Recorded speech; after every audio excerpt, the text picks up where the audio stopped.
Mesdames, Messieurs, peuple congolais, chers membres de la diaspora, je m'adresse particulièrement aux engagés, ceux et celles qui viennent souvent liker, partager et même soutenir la résistance en cliquant sur les liens en bas.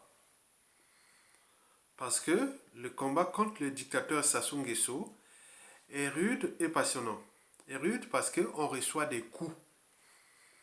Il y a des choses que je ne veux pas vous dire. Comme j'ai pris ma décision, je ne veux plus faire des mains courantes.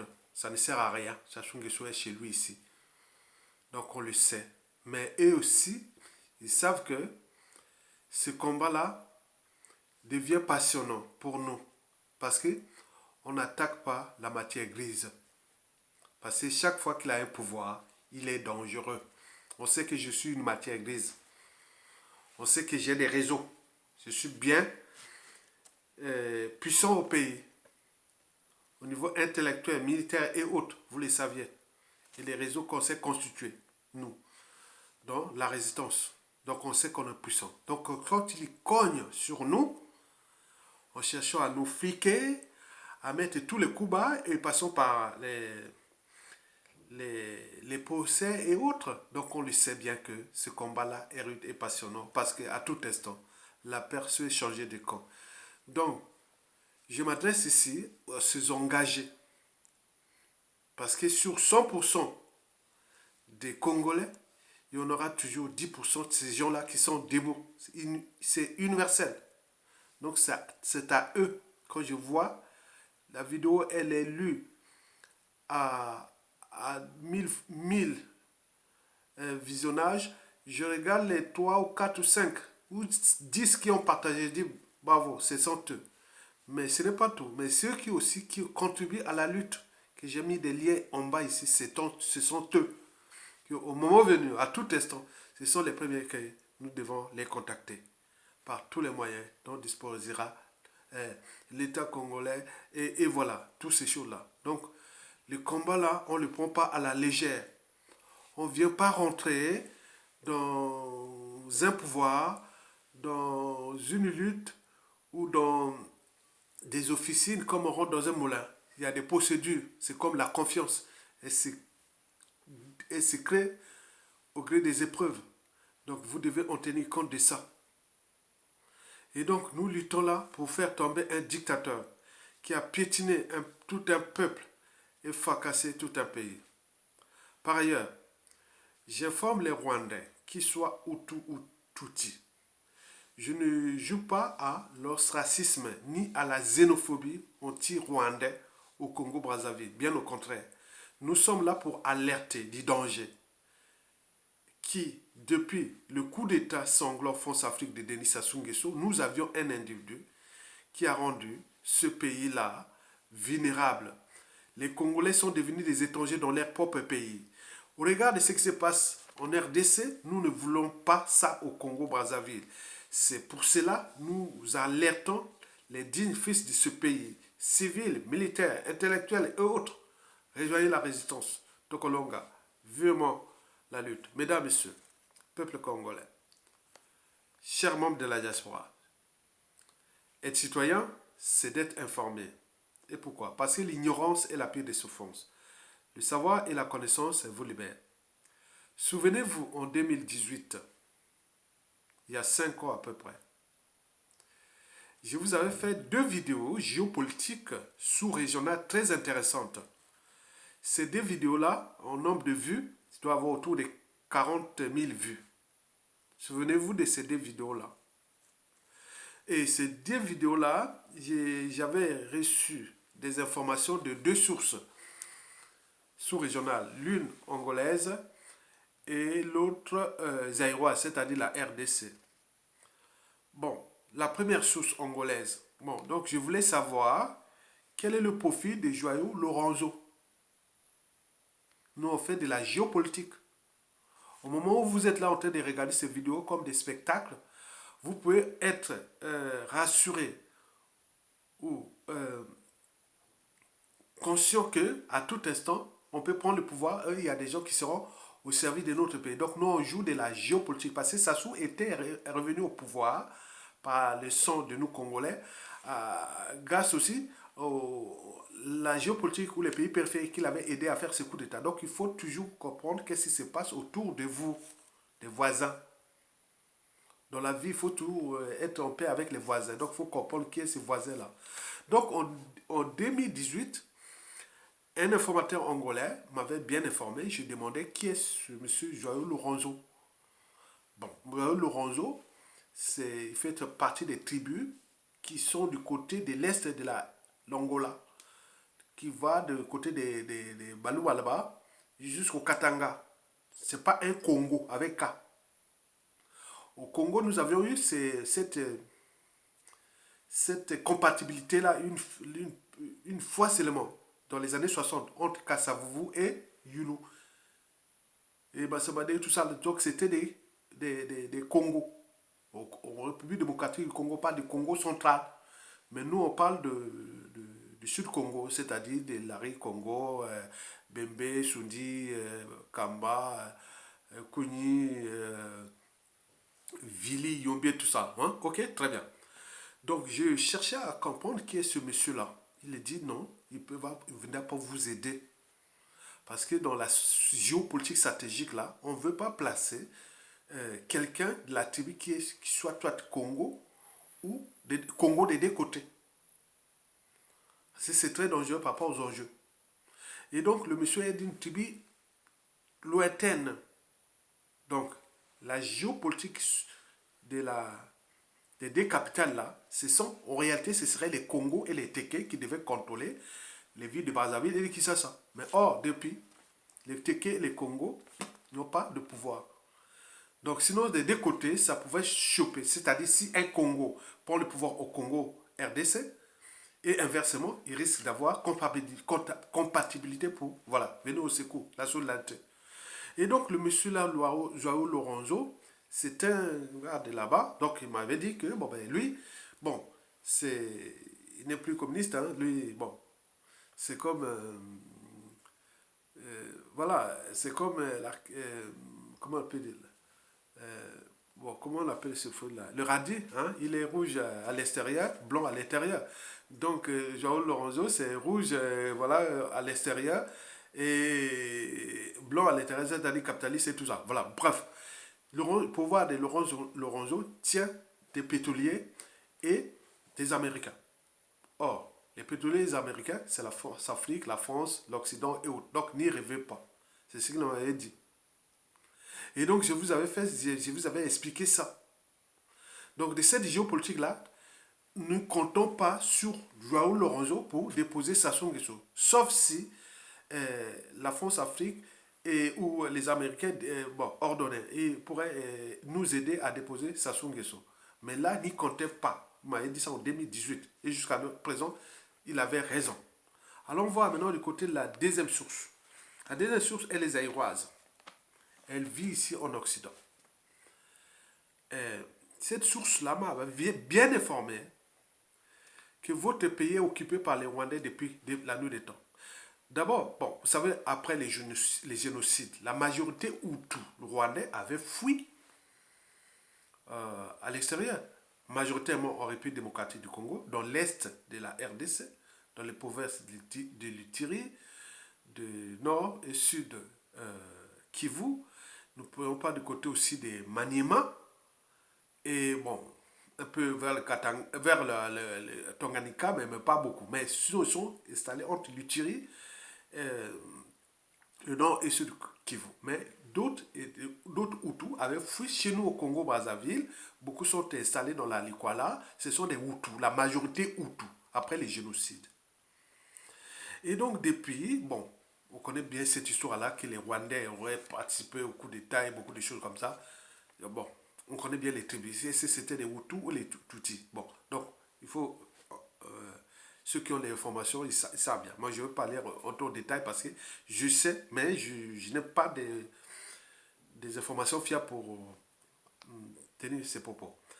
Et donc, depuis 1994, que les Tutsis, les Hutus ont fui, ils sont chez nous. Et donc, au fur et à mesure que le pouvoir de Kagame, Paul Kagame, un Tutsi, la minorité Tutsi qui dirige ce pays depuis 1994. Donc, venez surveiller les Tutsis et les Hutus comme c'est comme le lait sur le feu.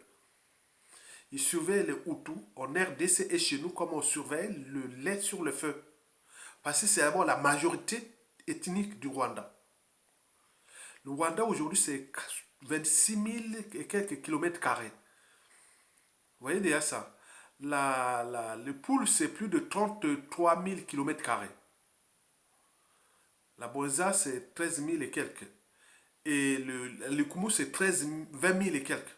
Donc vous pouvez voir la dimension du Rwanda par rapport à la population. Ils sont plus de 8 millions dans, dans, dans une superficie qui fait la moitié de la Sangha. Vous imaginez. Une superficie qui fait 2 fois seulement la Boisa. Ou une superficie qui fait les 2 tiers du Poul seulement. Vous imaginez. Et donc, il m'avait parlé que, bon, il a dit que depuis 10 ans, plus de 10 ans, le pouvoir de Kagame a réinstallé les Tutsis au Congo pour surveiller les Hutus. Le premier, c'était surveiller les Hutus.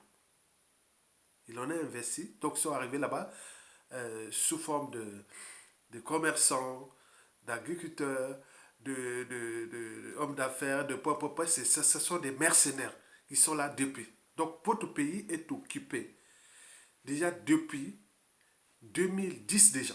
Il a dit. Il m'a donné d'autres informations que je ne vais pas vous dire pour des raisons stratégiques.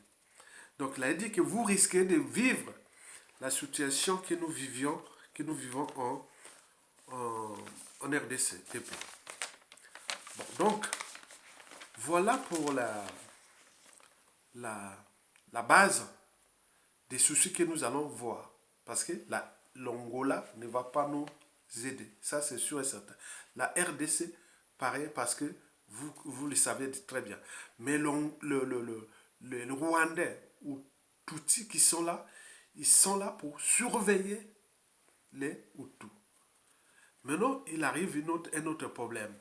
Ce que j'appelle la problématique de la présence militaire rwandaise dans notre pays. On dit qu'ils sont déjà là depuis. Ils sont comme des mercenaires. Ils sont comme c'est des gens ordinaires. Mais ils vont de temps en temps aller actualiser leur formation, voilà. Donc ils sont là tranquilles. Après ils repartent. Voilà. Donc c'est pour aller encore. Donc il y en a pour. Donc notre pays est encerclé par les Rwandais, Tutsis, pour surveiller d'abord les Hutus. Et puis au cas où, c'est que je vais vous en parler. Donc, la problématique de cette présence militaire rwandaise chez nous, c'est comme à peu près ce qui se passe avec les terroristes ou les djihadistes au Sahel. C'est pareil. Maintenant, nous savions bien que les Hutus ne veulent pas perdre ce pouvoir-là. C'est parti pour longtemps, étant donné qu'ils ont des soutiens occidentaux et notamment américains. Et donc là, le verre est dans le fruit. Donc cette problématique-là, qu'est-ce que je vous parle là? La problématique est identique ou similaire par rapport à ce qui se passe au Sahel. Donc c'est pareil. Donc ça commence au Mali, après ça s'étend au Burkina Faso, après, Vous voyez déjà ça, chez nous c'est pareil. Donc il faut en tenir compte de ça. La problématique de la présence militaire rwandaise dans notre pays pose à examiner des éclairages déjà ethniques au Rwanda, parce que les Tutsis ne veulent pas que les Hutus constituent une base militaire au Congo ou en RDC pour aller, voilà, vous voyez ça. Mais après, il y a d'autres enjeux, d'autres soucis que je vais vous en parler. Alors, quels sont les dangers de cette présence militaire rwandaise disquette dans notre pays. En fait, il y en a des dangers. Des dangers. La première politique et la deuxième géopolitique. D'abord, politique, explication. Vous avez vu comment Laurent Désiré Kabila était arrivé au pouvoir? C'est avec l'aide des Rwandais. Il avait ramené avec les Rwandais. On voit la suite. On connaît la suite. Vous avez vu Félix Tshisekedi avec le pacte qu'ils ont signé avec les Rwandais. On connaît la suite. Vous savez ça? Ça, jamais descends-toi, ils veulent appliquer ça chez nous. Donc il y aura déjà, nous, on parle déjà des Denis qui sont à Sassou Nguesso. Donc il y a déjà des mercenaires qui sont déjà là pour lui. Donc il faut en tenir compte de ça. Deuxième danger, géopolitique. Vous savez, historiquement, nous avions déjà subi 3 ordres mondiaux. Nous sommes là, nous rentrons dans le 4e ordre mondial. Explication. En 1884 à 1885, de novembre à février 1985, s'est tenue la conférence de Berlin, et partage de l'Afrique. Ce fut le premier ordre mondial où les Européens se sont partagés l'Afrique. Et puis arrivé la Deuxième Guerre mondiale. Après la Deuxième Guerre mondiale, nous sommes passés au deuxième ordre mondial, celui de la guerre froide et de l'avènement de la France-Afrique. Et donc cet ordre-là s'est effondré en 1989. Dans le deuxième ordre mondial, là, la France était le gendarme de l'Afrique. Et les Américains et autres, vous connaissez cet ordre. Ce fut un monde bipolaire. Guerre froide, Est-Ouest, autre. Donc nous avons subi ça. Ok, très bien. Et puis depuis 1989, c'est-à-dire depuis la chute du mur de Berlin, jusqu'à nos jours, nous étions passés dans le 3e ordre mondial, c'est-à-dire d'un monde unipolaire, dirigé par l'Occident. L'Occident a dicté ses lois entre 1990 à peu près 2010, 2015, voilà. Ok? Et depuis à peu près 2015 et aujourd'hui, nous sommes en train de pénétrer pas à pas vers un 4e ordre mondial. Dans ce 4e ordre mondial qu'on appelle multipolaire et autres, il y aura comme historiquement, il y a eu des puissances qui se sont montées en haut, après ils ont effondré les empires, les rois, vous connaissez depuis l'empire grec, en passant par l'empire romain, toutes ces grandes conquêtes européennes dans le monde, et comme vous le savez très bien. Donc, dans ce 4e ordre mondial qui commence, le grand perdant, ce sera la France. Parce qu'elle n'a pas su moderniser la France-Afrique. Parce que la France-Afrique, pour elle, n'était pas aménageable. Base militaire, monnaie coloniale, les coups d'État et tout ça, mais le monde a changé. Et donc, quelque part, la France devient le mouton noir de l'Occident par rapport à son passé. Parce que les mondes anglo-saxons africains, il y a eu des alternances. Il n'y a pas de monnaie coloniale, il n'y a pas de base militaire. Donc, c'est la France qui sera le grand perdant de ce 4e ordre mondial qui commence. Quoique si elle peut anticiper maintenant, les choses-là demandent du temps. On va parler brutalement comme ça, mais c'est déjà trop tard. Donc la France prend de l'eau, la France-Afrique prend de l'eau. Aujourd'hui, la France-Afrique comparée à 1990 où elle avait encore 90% d'influence en Afrique, mais nous aujourd'hui la France n'a plus que 10% d'influence en Afrique. Méfiez-vous des apparences, elle a perdu. Imaginez-vous la France des années 60, 70, 80, 90, même jusqu'à 2000. Oh là là, c'était vraiment... Ouais, tout le monde créait. Maintenant, aujourd'hui, la France est là. Comme je vous l'ai dit, reformuler la pensée d'Aimé Césaire, le malheur à venir de la France, c'est d'avoir obtenu la France-Afrique par rapport à un monde qui change. Vous avez vu là, donc, la France devient le mouton noir de l'Occident par rapport à son passé de 3e ordre mondial.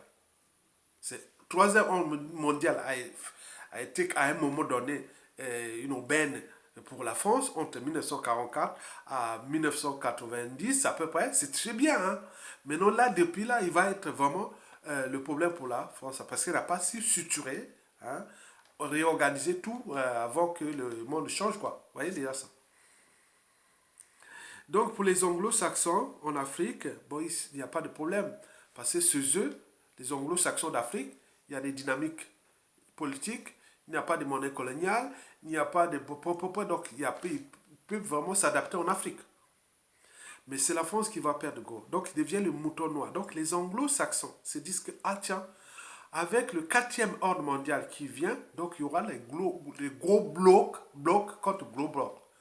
Donc, on lève la France, son rang de gendarme africain. Donc, les Américains prennent le contrôle du gendarme aussi de l'Afrique, avec, c'est-à-dire les anglo-saxons. Donc, on va contourner la France.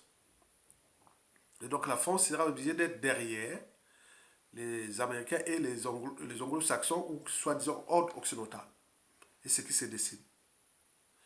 Et donc, ça, l'influence va se passer dans toute l'Afrique centrale. L'enjeu est que toute l'Afrique centrale devient anglo-saxon. Et on peut laisser la Centrafrique avec les Russes, on va dire alors que ça devient deux mondes là, avec la Chine qui va monter. Donc vous imaginez, la France va se déclasser. Et donc, plus grave encore, c'est que bon, vous avez vu là la visite du président Macron en Chine. Bon, là, ça n'arrange pas la situation française. Hein. Vous voyez comment il a parlé, il veut parler veut être non aligné. Non, non aligné, non.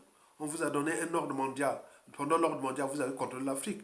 Mais tout le monde veut convoiter cette Afrique. Tu vas parler que non aligné pour protéger la France-Afrique. Non, ce n'est pas ça.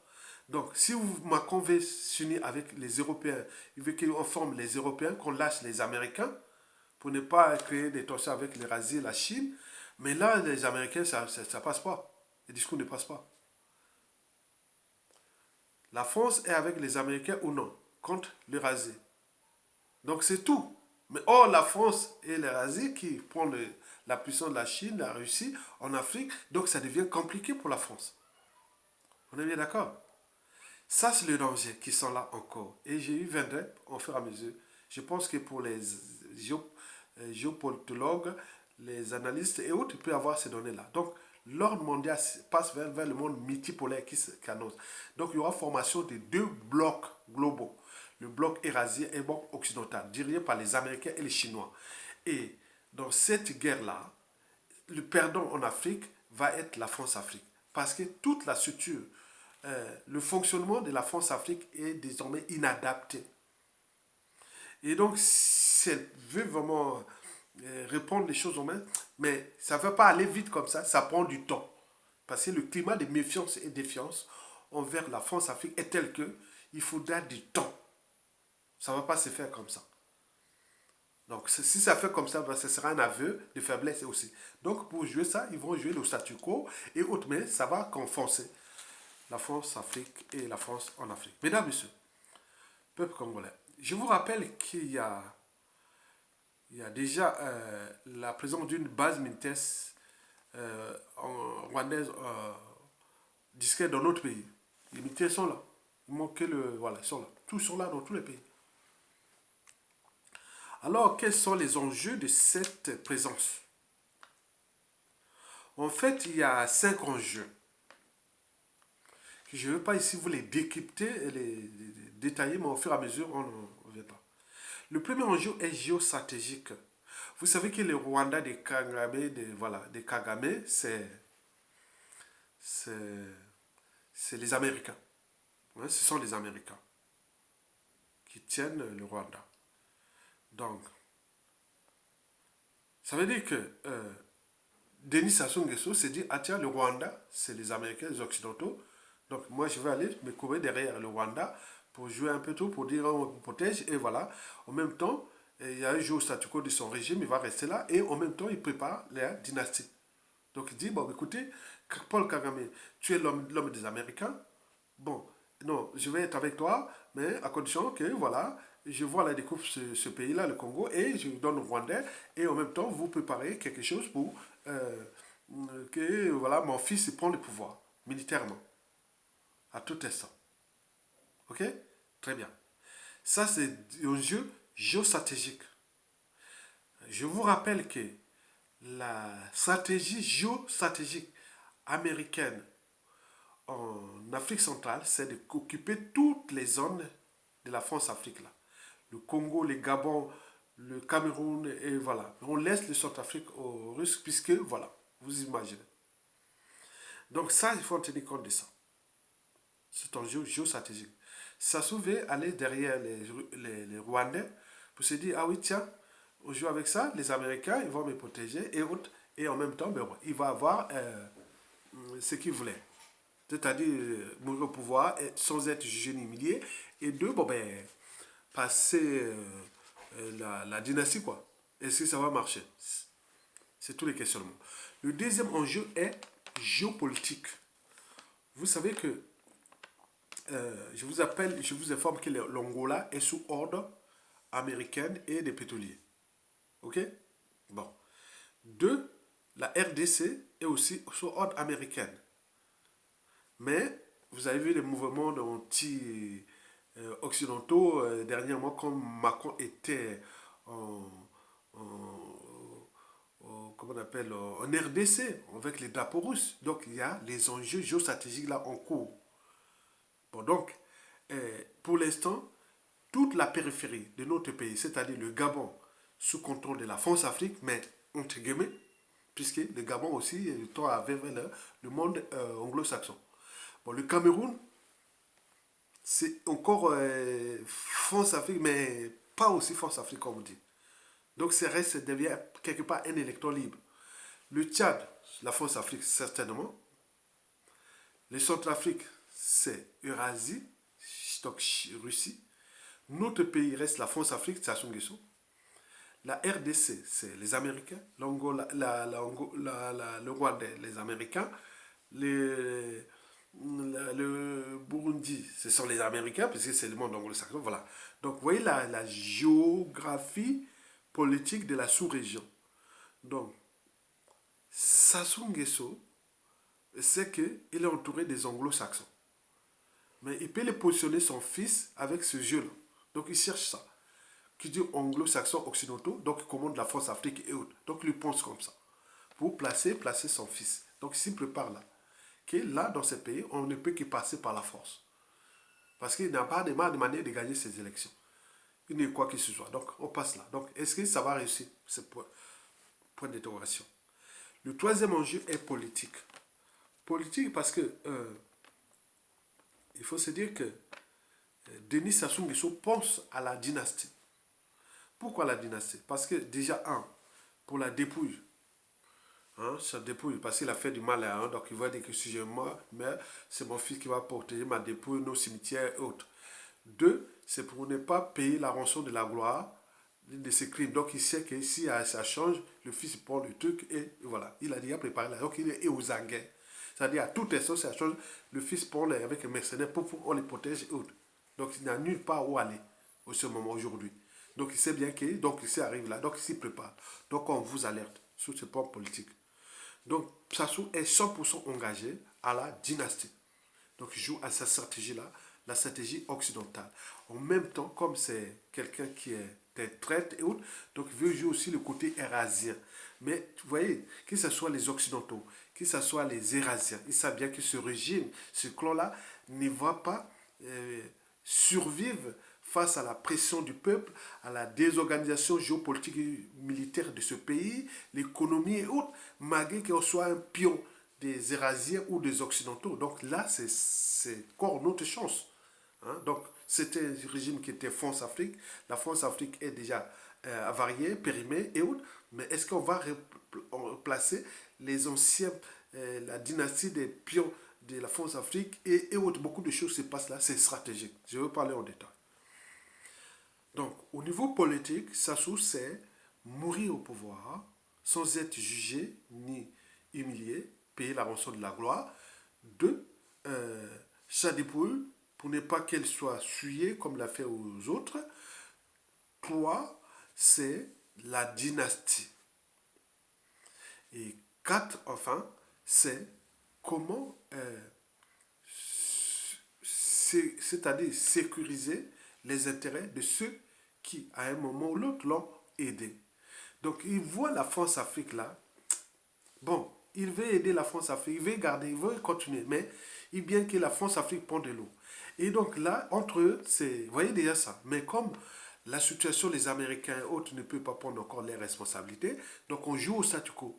Donc les statu quo là, pour eux, ils pensent que les vieux là, tout ça, ils vont mourir, alors que c'est une énergie potentielle qui est en train de monter, puisque auparavant, les anciens n'étaient pas formés comme nous, on vous forme aujourd'hui. Maintenant, on vous forme très très bien. Puisque pourquoi nous, on n'a pas été pris dans le piège de Sassou Nguesso? Parce que pendant la guerre froide, nous étions des jeunes très très dynamiques à l'université. On faisait de la politique. J'ai dirigé des mouvements de jeunesse étudiantine à la fac. Avant la fin du mur de Berlin, là, toute la stratégie là, politique, là, nous étions les plus forts, plus stratégiques. Donc on le sait. Donc on est des cerveaux, on fait petit, mais on sait bien qu'on livre ces informations pour que chacun puisse réfléchir des enjeux à venir. Et donc au niveau politique, Sassou Nguesso pense seulement à la dynastie et à la fin de son régime. Il ne veut ni payer la rançon ni la... Voilà. Donc je vais rester nickel que j'ai tué des Noirs, j'ai tué les Africains, j'ai fracassé un pays et autres. Après, je l'ai livré à ma dynastie et autres. Qu'est-ce que ça peut faire? Ben oui. Mais il y a ici la problématique politique de l'autre branche qui cherche le passage du pouvoir de gré à gré. Donc il y a la guerre des écuries là entre la dynastie et et la, la, le pouvoir de gré à gré au sein des clans de Boshi. Donc vous voyez déjà ça. Vont-ils réussir par rapport à la désorganisation politico-militaire dans le Nord? Excusez-moi. Oh. Bon, bref. Donc, excusez. Bon, donc, est-ce que ça va marcher? Donc, entre eux là-bas, ça chamboule. Le clan divisé, tout ça, c'est là-bas. Donc, ils vont se bouffer entre eux, ils vont se fracasser entre eux. On le sait. Le quatrième et avant-dernier enjeu est militaire. Bon, les formateurs m'ont bien expliqué, vous n'avez plus d'armée. Mais le problème, c'est que cette armée aussi est divisée.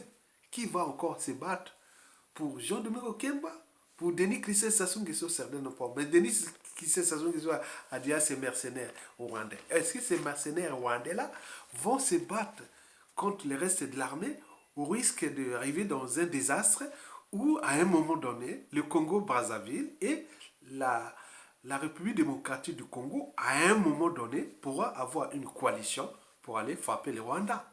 Ça, c'est sûr et certain, dans l'espace et le temps. Le futur, c'est tout seulement le passé et le présent qu'on ignore. Le Rwanda est en train de, préparer, le Rwanda de Kagame est en train de préparer la décadence de, sa, de ce qui va se passer après la chute de Kagame ou d'après les régimes Tutsi.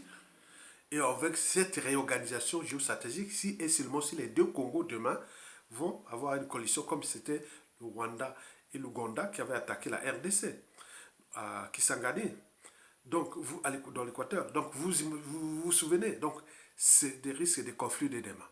Mesdames, Messieurs, peuple congolais. Donc au niveau militaire, on sait bien que nous n'avions certes plus d'armée, mais cette armée, il y a encore des hommes qui peuvent prendre aussi les responsabilités. Mais cette armée est divisée. Personne ne va plus chercher à se battre pour le clan Sassou Nguesso au pouvoir ou des Mboshi autres.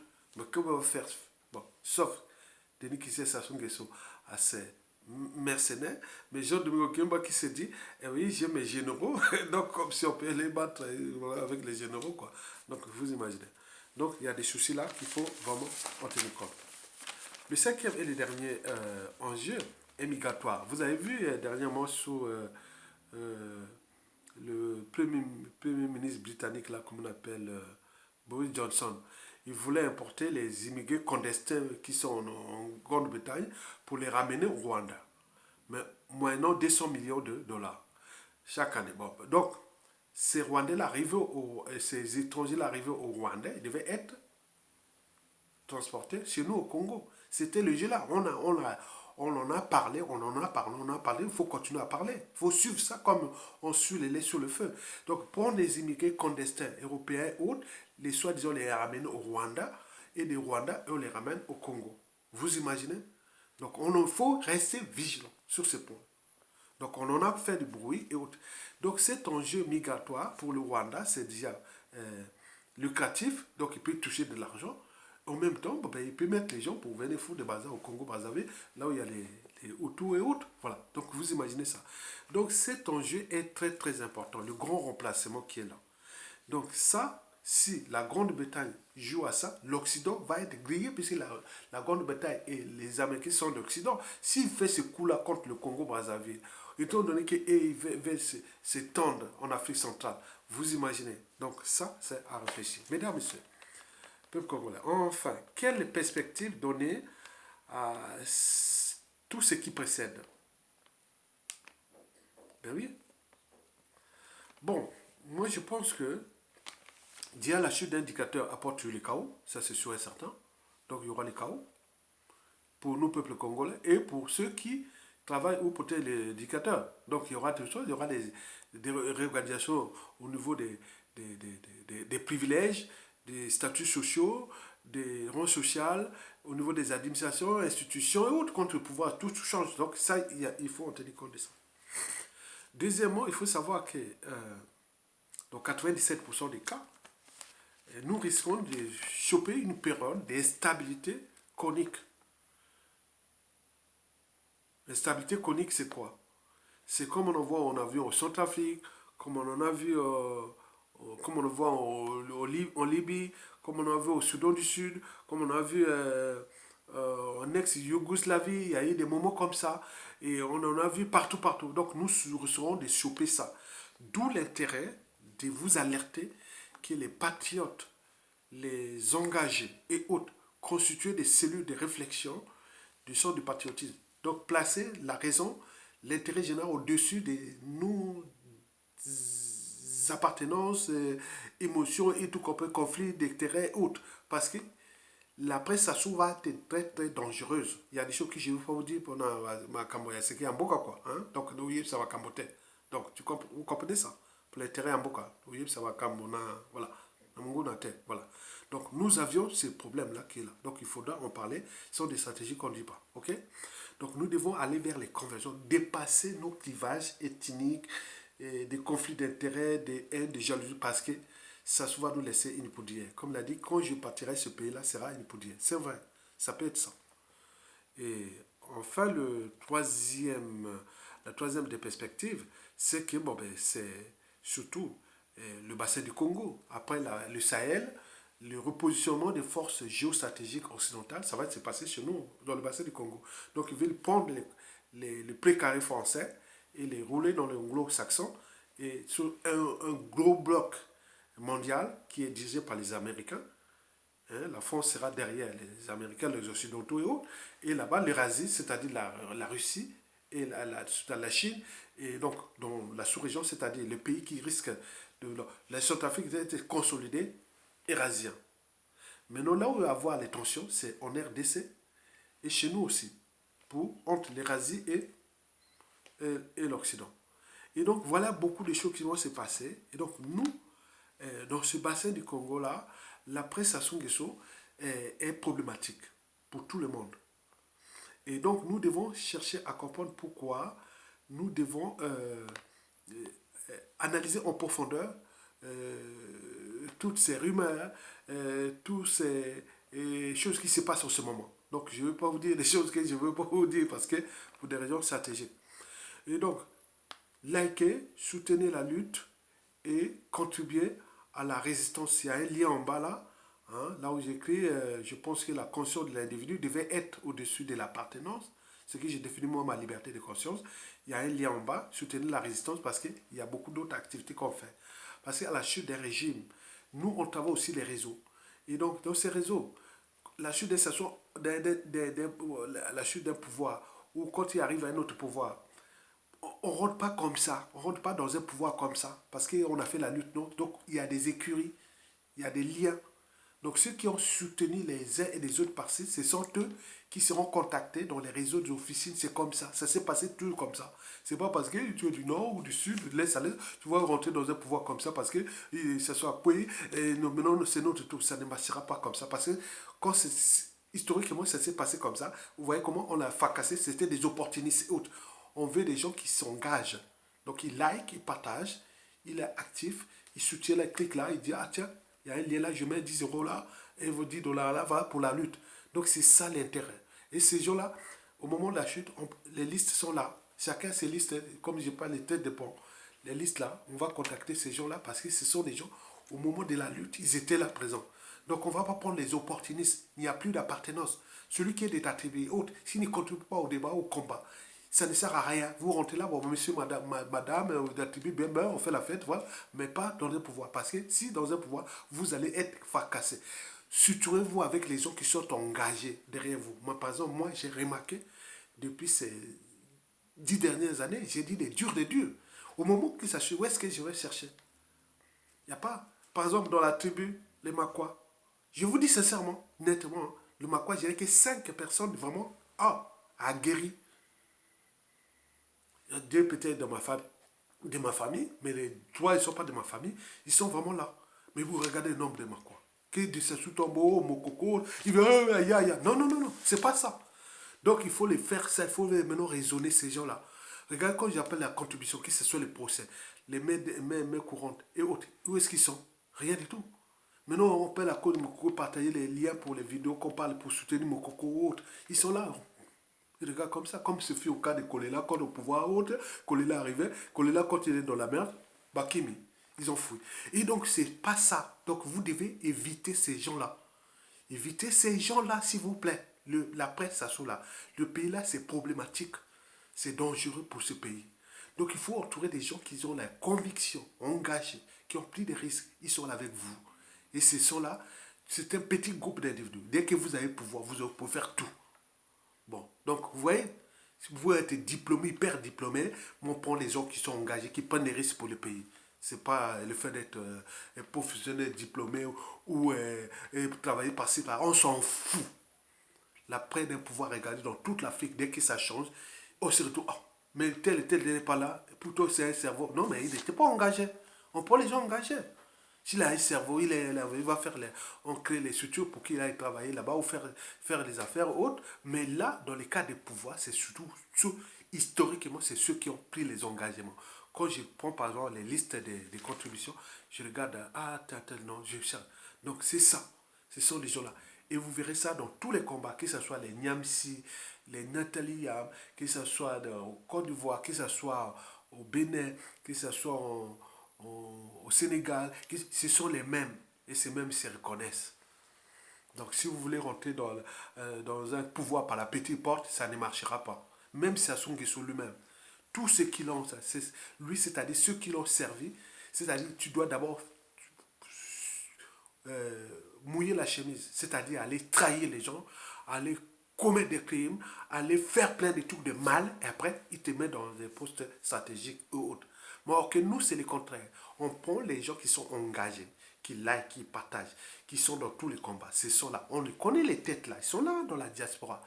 Ceux qui sont au pays, on les connaît. Ce n'est pas les gens que vous allez voir. Que, ah tiens, j'ai tellement d'expérience, j'ai tellement de ça. Au moment où ça change, on m'appelle même pas. Mais oui, on ne te connaît pas, on te connaît pas. Tu étais où, dans quel combat, sur quelle plateforme, quel soutien, quel... Non, tu n'étais pas. Donc il faut les éveiller. Mesdames et messieurs, Tokolonga, likez, partagez et soutenez la résistance. Merci.